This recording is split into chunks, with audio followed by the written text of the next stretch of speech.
Tonight, 1 week after that devastating and tragic Air India crash, there's still so many questions about just what went wrong. Today, officials in India announced that they have 2 sets of black boxes from the crash. While figuring out what happened may take months, even years, that, of course, will offer little consolation for the families of the 275 victims as funerals are now underway. And that miracle soul survivor has now had to bury his brother. In tonight's Prime Focus, our chief international correspondent James Longman has this in-depth report from India. A brother's grief. The sole survivor of that Air India crash that rocked the world, carrying the coffin of his brother on his shoulders with his loved ones. A miracle he's alive, a burden he'll carry for the rest of his life. Vishwas Ramesh walked away from the wreckage after his miracle survival. He told Indian state media he thought he'd died, but when he opened his eyes, he found himself still buckled into seat 11A, and amazingly, with no major injuries. Emergency door is broken. Yeah. My seat is broken. Yeah. Then I see the pace little bit. Yeah. Then I will try to come out. I'm not jumping. Okay. I just walk out, innit? Okay. Then ambulance coming in. Ramesh says shortly after takeoff, it felt like the plane came to a standstill in midair for 5 to 10 seconds, and green and white lights came on inside the cabin. He said he could feel the engine thrust increasing to go up, but the plane dropped and crashed instead.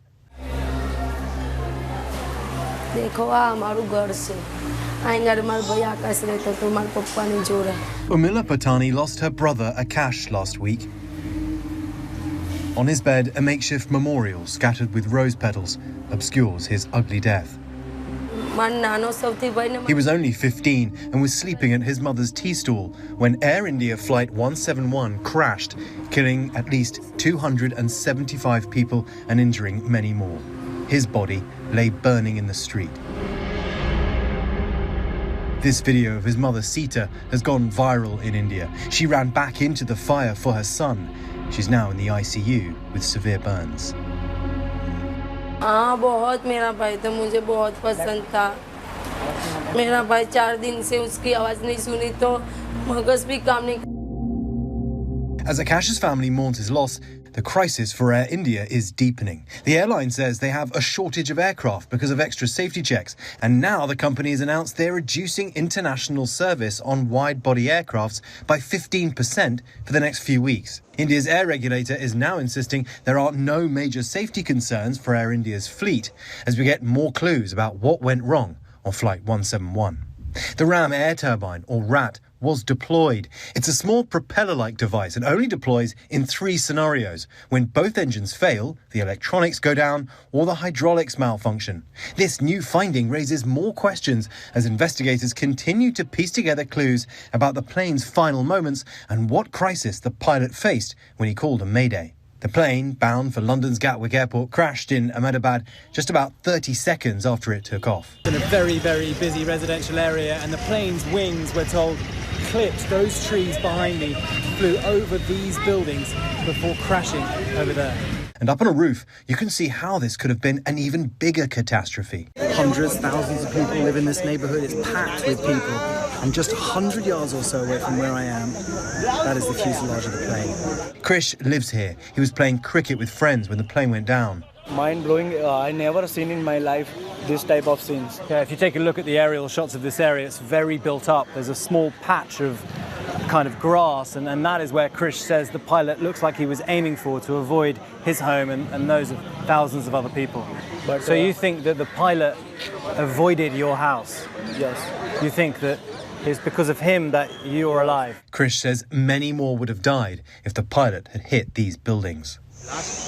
Indian aviation expert Captain Mohan Ranganathan is looking closely at the conditions that day. So what's your current thinking on what might have gone wrong here? So with the CCTV footage, just after 16 seconds, he starts rotating. And you can see the nose coming up ahead of that building, which is there in the video. And 1 second later, you can see the yawing to the right, which indicates that there's been an engine failure on the right side. So would one engine failing cause the second engine to fail? Only if the second engine had also sucked in debris. See, there's a lot of grass, and you have birds there, and it may not be quite a bit of debris, but it is not paved. It is not covered with grass.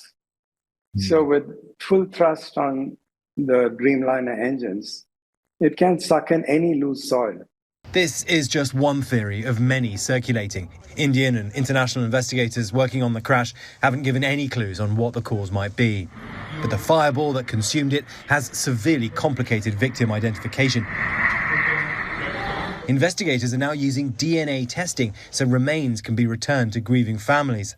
Among them, those of British couple Fingal and Jamie Greenlaw-Meek, who shared this video just before boarding the plane. Going back happily calm. Back with Akash's family, his father Suresh sits stunned on the step. It's a picture of him. That's him there. A moment later, another family member shows me her phone. Oh my God, that's the son. That is his son.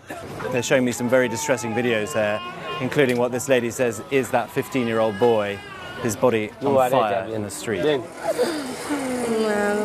Out in the yard, a small shrine to the boy they can't believe is gone. Memories of a teenager who once had his whole life ahead of him. At his funeral, emotions finally hit his father at the loss of his son. This tragedy has forced a community to come together.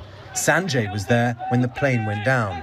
He rushed to action, jet fuel turning everything to fire and ash. He says he pulled 28 bodies from the wreckage. And this man with his bare hands is pulling out the charred remains of some of the people who've been killed. I mean, this tragedy has required extraordinary courage from ordinary people.